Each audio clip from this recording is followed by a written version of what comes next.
Só pra gente concluir, pessoal, essa parte, eu falei pra vocês que átomos de um mesmo elemento químico, eles sempre vão apresentar o quê? A mesma quantidade de prótons, né? Então, ele sempre vai ter ali a mesma quantidade de prótons. Mas pode acontecer de existir aí uma variação, né, na massa desses elementos, né? Ou seja, uma diferença aí na quantidade de nêutrons, tá? Aqui no primeiro exemplo, ó, eu coloquei para vocês o elemento químico carbono, né? O elemento químico carbono, esse aqui, ele tem número atômico 6, né? Ou seja, número de prótons 6. E aqui também, né? Lembra que eu falei? Átomos de um mesmo elemento químico apresentam a mesma quantidade de prótons? Ambos apresentam 6. Mas eles apresentam o quê? Eles apresentam a massa diferente, certo? Então, eu quero dizer, então, que isso aqui se trata de um isótopo do carbono, certo? Então, o que está influenciando aqui nessa diferenciação da massa? A quantidade de nêutrons, né? Então, quantos nêutrons eu teria aqui no caso desse carbono, né? Eu teria 5. E nesse caso aqui, nesse carbono, eu teria quantos nêutrons? Eu teria 6, né?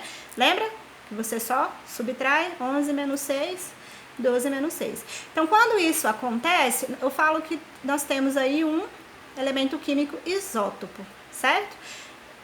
Elementos iguais, prótons é a mesma quantidade, tem diferença na massa. E no caso de isóbaros, o que seria isso? São aqueles elementos que eles apresentam, eles são diferentes um do outro, porém, eles têm a mesma massa, né? Então, aqui, ó, eu tenho para vocês o elemento hidrogênio e o elemento hélio, né? O elemento hidrogênio, ele tem número atômico 1 e o elemento hélio, ele tem número atômico 2, certo? Qual que é a massa do elemento hidrogênio? 3. Qual que é a massa do elemento hélio? 3. Então, eu quero dizer então que nesse caso aconteceu e eu tenho algo chamado de isóbaro, certo? Elementos diferentes com massas iguais. Bom, e tenho aqui, por último, um isótono. O que seria isso? Seria, gente, quando